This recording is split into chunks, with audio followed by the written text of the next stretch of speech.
Hi, this is D. I would like to share some thoughts that we have learned in Foundation of Education. So today we will be talking about the Philosophies of Education. So we're going to talk and share some thoughts about this topic, which is Philosophy of Education. And try po natin magbigay ng example where ina-apply ang mga concepts nito. So first po sa Philosophy of Education is idealism. So ang clue word po natin dito ay idea. So si idea po is something in our mind or in your mind. So pagdating kay mind, andyan din si spirit. Siyempre, magkaisa po yan. Ano po ang sabi ni idealism? Sabi niya, lahat ng iniisip natin ay posibleng mangyari. Kasama din dito si spirit, and it is about our values. Our next concept will be realism. Ito ay kasalungat ng first concept natin, which is idealism. So ano ang clue word natin? It should be something real. From the root word itself, real, totoo. Sabi dito sa realism, hindi lang dapat natin ito naiisip, kundi dapat din ay nakikita natin ito or nahawakan with the use of our senses. Tama. So ano ba ang mga senses natin? Or ano ba ang senses? Ito ay ang sense of seeing through our eyes, sense of hearing through our ears, sense of smelling through our nose, sense of taste through our tongue and mouth, sense of touch or sense of feel through our skin. And so ganun po ang ating konsepto na to, ang realism. So realism, it should be always something real. Alright, so our next concept will be pragmatism. So from the root word or ang clue word natin is pra for practice. So according to this concept, all our knowledge should be put in action. Dito, madedevelop natin ang ating skills, kung saan lahat ng ating natututunan or nalalaman ay ina-apply natin sa ating pang-araw-araw na gawain. Okay, so our next concept is essentialism. So from the root word itself, essentials, dapat yung mahalaga lang.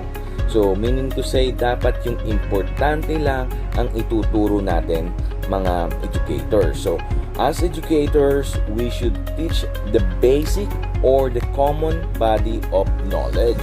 So ano-ano ba yung common body of knowledge natin?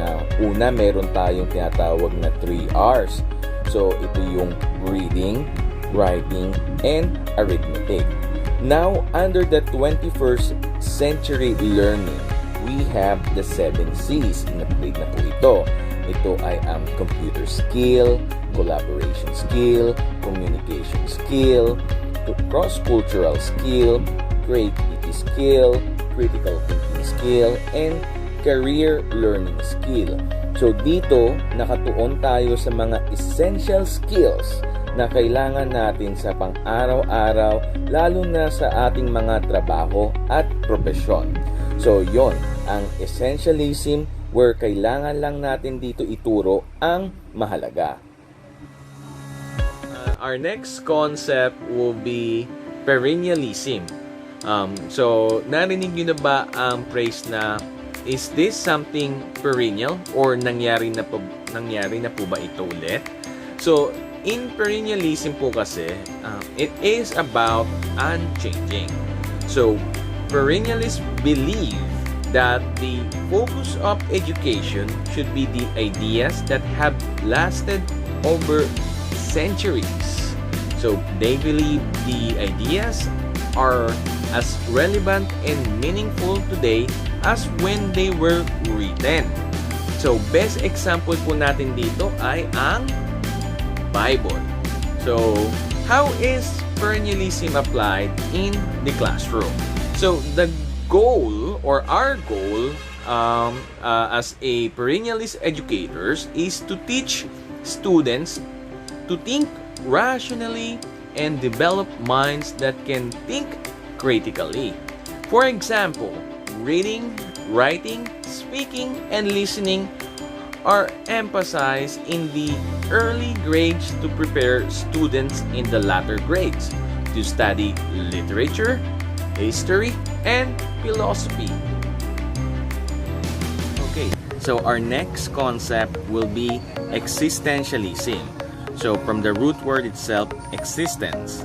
In this concept, your own existence is important, meaning to say, your self-choice is being valued. Example natin is ang pagpili mo ng kolehiyo or pagpili mo ng kurso sa kolehiyo. That's a self-choice. So our next concept will be progressivism.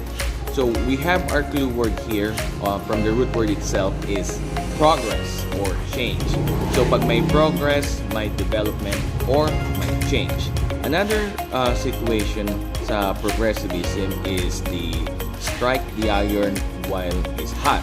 So ano po bang best example doon? Example, pumasok kayo sa iyong classroom, nakita mo or narinig mo ang iyong mga estudyante, they're talking about Mobile Legends. So ano po ba ang ating pwedeng gawin? Pwede nating i-apply ang idea ng larong ito sa iyong pagtuturo upang makapture mo ang kanilang atensyon. Kasi pag na-capture mo ang kanilang atensyon, sila ay makikinig at sila ay matututo. Okay, so our next concept will be social reconstructivism. So social means society, reconstruct means change. So ano po ang keyword natin dito? Which is change in society. Naaalala po ba natin ang ating syudad noon? Meron ba tayong matataas na gusali? Wala po, di ba? But today, there's a lot of change or pagbabago. Kaliwat kanan, nagsulputan ang matataas na gusali. So that is evidence of a big change in society which is under social reconstructivism. Okay, so next concept will be constructivism.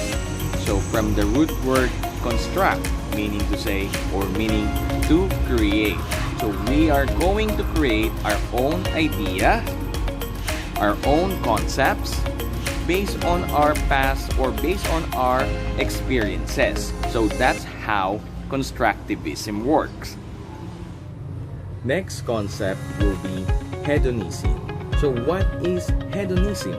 It refers to a family of theories, all of which have in common that is pleasure.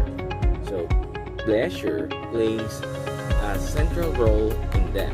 An example of hedonism is a constant quest for pleasure and satisfaction. Okay, so next concept will be utilitarianism.